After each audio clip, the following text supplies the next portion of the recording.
Hola, bienvenidos a Garden Depot. Hoy vamos a hablar sobre los mitos de la jardinería.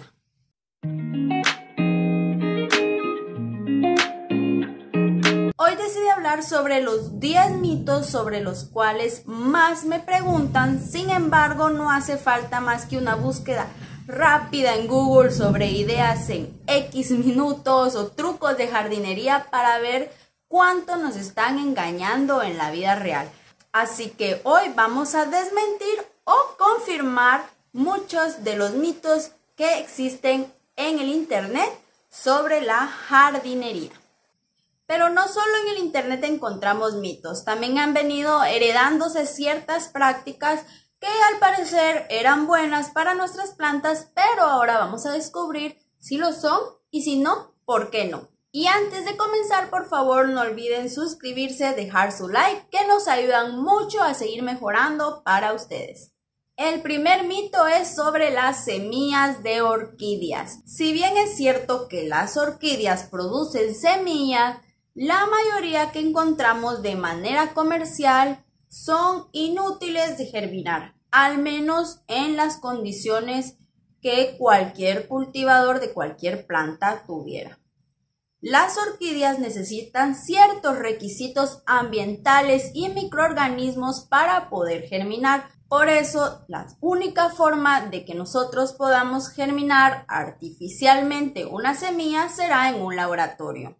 Tenemos que conocer muy bien la planta para asegurarnos de lo que nos están vendiendo es semilla de orquídea. Pero en su mayoría los sobrecitos de semillas de orquídeas son una estafa. Lo mismo que las orquídeas sucede en las semillas de bonsái. Sin embargo, esto va un poco más allá, porque las orquídeas sí producen semillas, aunque algunas cuesten más que otras. Pero en cambio, semillas de bonsái, pues eso no existe. Así como lo escucharon, semilla de bonsái no existe. Para empezar, tenemos que saber que bonsái no es solo una planta pequeña. Bonsái es un arte que incluye tanto la planta como la maceta, así que sembrando una semilla pues no vamos a obtener un bonsái. Además es un arte que requiere cierta técnica y un trabajo de años para poder obtener un bonsái. Las famosas semillas de bonsái simplemente son semillas de árboles cualquiera, que si lo sembramos en la tierra y simplemente no le damos cuidado, el árbol va a llegar a medir hasta 50 metros o los que el árbol quiera llegar a medir. Entonces semilla de bonsái no existe. Existe semilla de árbol que podemos trabajar para crear un bonsái. Las flores en los cactus son un mito y a la vez no. Pasa lo mismo que con las orquídeas. Si bien es cierto que todos los cactus tienen la capacidad de crear flores, algunas son más difíciles que otras. Sin embargo, el problema son las flores falsas que le suelen poner a los cactus para las fotografías. Tenemos que tener mucho cuidado porque vemos fotos muy bonitas e incluso de vendedores que les ponen flores falsas para vender cierta especie de cactus que se vea bonita y pues no es así. Sí, los cactus tienden a dar flores y hay especies que florean mucho más fácil que otras, pero tenemos que tener mucho cuidado que la flor que nosotros chuleamos en las redes sociales, en Instagram y que vemos que qué linda, en realidad sea una flor real o simplemente nos estén haciendo trampa. Y aprovecho para aclarar que no hay que confundir las flores con los injertos. Voy a tratar de dejarles aquí imágenes de la flor y de los injertos para que lo logren identificar. El injerto es muy famoso de manera caricaturesca, pero sin embargo no es la flor, sino que es otro cactus que necesita de un patrón o de una base para poder sobrevivir porque no tiene clorofila por sus colores tan hermosos. Y aprovecho para contarles que sí, hay cactus de colores, pero tengan mucho cuidado en los colores extraños, tanto cactus, suculentas y en cualquier planta porque muchas de estas son pintadas y yo he logrado ver que algunas de estas pinturas no son las correctas y las plantas pintadas pueden llegar a morir por los químicos que tienen o por el proceso de pintura al que son sometidas. Entonces, mucho ojo a que no nos estén engañando. Este de las cáscaras es el mito más antiguo que yo puedo haber escuchado. ¿Es bueno tirar las cáscaras en el suelo? Pues recuerden que las plantas no tienen dientes, así que no pueden masticar ni consumir las cáscaras que nosotros estemos poniendo en el suelo. Para que estas cáscaras sean de beneficio para la planta, primero se tienen que descomponer y esto lo hacen distintos microorganismos, por ejemplo las lombrices, hongos, bacterias y otros organismos que descomponen la materia orgánica y hacen que los nutrientes estén disponibles para la planta. Mientras esto no sucede, tu cáscara simplemente será basura. La planta no lo va a estar aprovechando, simplemente será basura en el suelo. Y peor aún si es un suelo pobre, sin mucha carga de microorganismos o de organismos que descomponen la materia, pues esta tardará mucho tiempo en descomponerse. Mucho ojo sobre todo en las cáscaras de huevo, que es uno de los desechos más comunes que aplicamos en el jardín y de los que más tardan en descomponerse. Por eso ayuda mucho que nosotros lavemos y molamos estos desechos si los quisiéramos incorporar al jardín. Pero lo ideal es que estos lleguen a nuestro jardín ya en forma de compost. Quiere decir ya descompuesto. Para eso podemos elaborar una abonera y esto acelerará el proceso de descomposición y ya cuando se haga el compost o el humus lo podemos incorporar. Les voy a dejar arriba un videito hablando un poquito más del compost. Antes de hablar de plantas medicinales, los invito a que se chequen el video que les voy a dejar arriba, donde hablamos sobre las plantas medicinales, sobre la historia y sobre cómo ayudan a las personas. Sin embargo, hay que tener en cuenta que sea una planta o una medicina natural no quiere decir que no tengamos que tener precaución. Recuerdan que el veneno lo hace la dosis y algunas de estas plantas pueden ser tóxicas.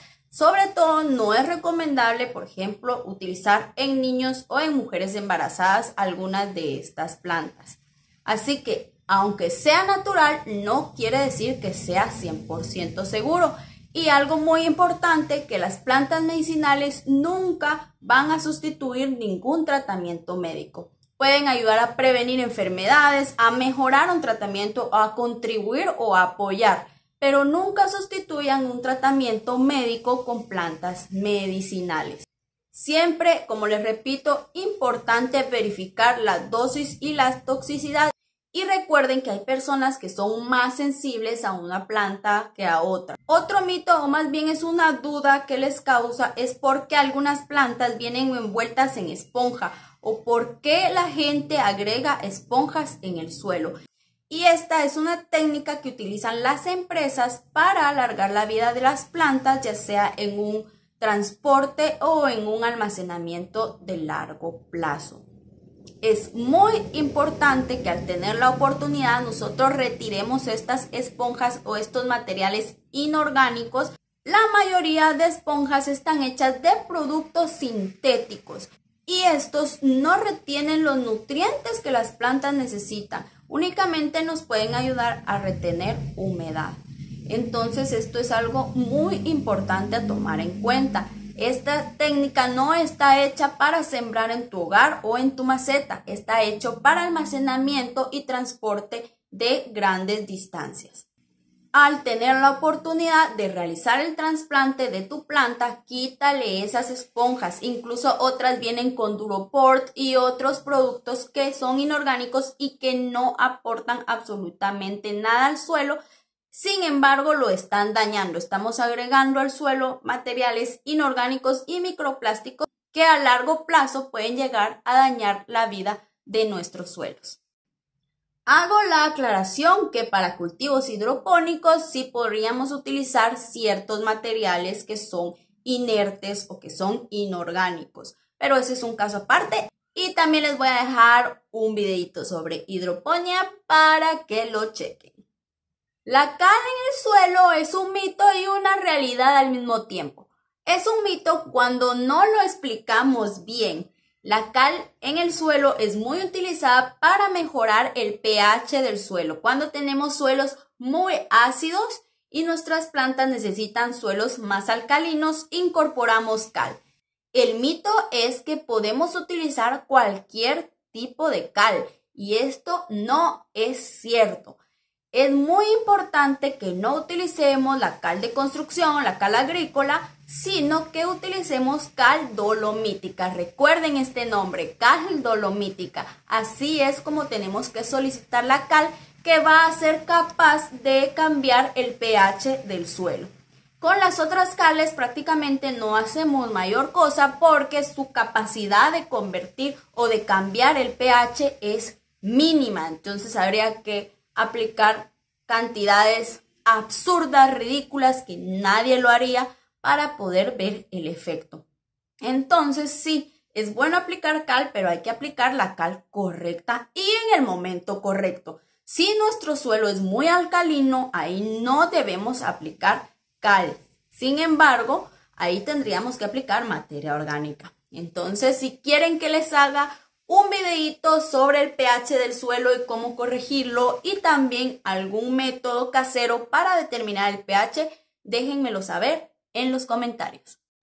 Esta es otra duda que siempre me hacen cuando hablamos de sustratos y cuando hablamos del suelo. El acerrín, ¿es bueno colocarlo en el suelo? Pues este es un mito a medias, ya que el acerrín en sí no es malo. Incluso nos ayuda a incorporar materia orgánica o carbono al suelo y a mejorar la textura y la capacidad del suelo en general. Sin embargo, el problema es cuando utilizamos acerrín de maderas tratadas. Recuerden que la mayoría de madera tratada está hecha para combatir insectos y hongos. Entonces tienen químicos insecticidas y fungicidas y más que pueden llegar a dañar la microfauna del suelo, o sea, los microorganismos benéficos que hacen que todos los nutrientes de los desechos estén disponibles para las plantas. Así que sí, pueden utilizar acerrín y es muy bueno, sobre todo utilizarlo en mulching o como que cobertura del suelo para evitar el crecimiento de malezas, la pérdida de humedad. Y también lo podemos mezclar en el suelo para dar aireación e incorporar carbono al suelo. Sin embargo, tenemos que asegurarnos de que sea madera que no esté tratada, porque las maderas que ya están tratadas podrían alterar la microfauna del suelo y también alterar ciertas características del suelo y algunos productos pueden llegar a ser tóxicos para nuestras plantas. Así que mucho ojo con eso. Este tal vez es el mito más grande que me gustaría o más importante que me gustaría comunicarles y que es que un producto sea orgánico no quiere decir que sea un producto 100% seguro. A diferencia de lo que todos pensamos cuando tratamos de hacer nuestra huerta orgánica o utilizar productos orgánicos, muchos creemos que son más seguros o que son menos tóxicas. Y aunque en su mayoría esto puede ser cierto, sin embargo, que el producto sea orgánico no quiere decir que no cumplamos con las normas de seguridad requeridas para la aplicación de agroquímicos. Un claro ejemplo es el veneno de serpiente. Es un producto 100% orgánico, natural, pero te puede llegar a causar mucho daño. Así que aunque sea orgánico, no necesariamente quiere decir que sea seguro. Siempre tenemos que tomar las medidas de precaución, conocer los productos que tenemos, cómo actúan y siempre utilizar las medidas básicas de uso y manejo de agroquímico, aunque el producto sea orgánico, aunque el producto sea casero. Recuerden que distintas personas también son sensibles a distintas cosas. Y lo mismo con las plantas. Algunas plantas van a ser más sensibles a ciertos productos, aunque sean caseros o aunque sean químicos. Entonces tenemos que tener mucho cuidado. Y les digo que es algo de lo más importante porque es algo que la mayoría de mis clientes desconocen. Yo me he dado cuenta que cuando me consultan por productos orgánicos, no lo hacen por el tema biológico o de la naturaleza o todo, sino lo hacen porque creen que son productos más seguros. Si bien los productos orgánicos que yo manejo aquí sí son de una alta seguridad, eso no es para todos los casos. Así que por favor, conozcamos y asesorémonos muy bien con profesionales para saber exactamente las medidas de seguridad que tenemos que tener con los productos. Y por último, este es el mito más grande que yo he escuchado. Es un mito muy común y todos lo hemos creído alguna vez, y es que sembrar y cultivar es fácil. Aunque veamos videos, tutoriales, siembra fácil esto, cosecha fácil esto, en realidad es que no es nada fácil sembrar y cultivar. Necesita un trabajo, necesita conocimiento, práctica y arte. Así que no, este es un mito, sembrar no es fácil. Si bien a algunos se les da más fácil que a otros, eso es cierto, y hay gente que tiene más conocimiento que otro, y estamos los que tenemos mala mano y los que tienen buena mano. Entonces sí, cultivar no es fácil. Y esto es muy importante porque a veces menospreciamos a nuestros agricultores y cultivadores y no valoramos el esfuerzo que hay para llevar la comida a nuestra mesa. Todo ese trabajo en campo, y díganme si no es cierto los que probaron hacer sus huertas orgánicas, si ustedes creyeron o si fue fácil para ustedes o tuvieron que estar constantemente trabajando. Déjenme en los comentarios si ustedes piensan que es fácil o es difícil la jardinería o cultivar. Sí, necesita un trabajo y con el tiempo vamos a ir obteniendo experiencia y vamos a tener que ir aprendiendo cada vez más para que la labor se nos haga un poco más fácil. Sin embargo, no se crean esto de que cultivar y sembrar es lo más fácil del mundo, porque necesita un trabajo. Y sobre todo el cultivo de los alimentos que todos los días consumimos. Tenemos que agradecer tanto a los agricultores y el esfuerzo que ellos ponen y valorarlo. Valoremos el trabajo de nuestros agricultores porque ellos no producen como hobby, como tal vez nosotros. Ellos producen para alimentarnos. Así que agradezcamos a todos nuestros agricultores. Este video es para todos ustedes, para hacer un poquito de conciencia de algunas cosas que nosotros no sabíamos o que nos habíamos creído en el pasado. Todos pasamos por eso. Así que para eso decidí hacer este pequeño videíto.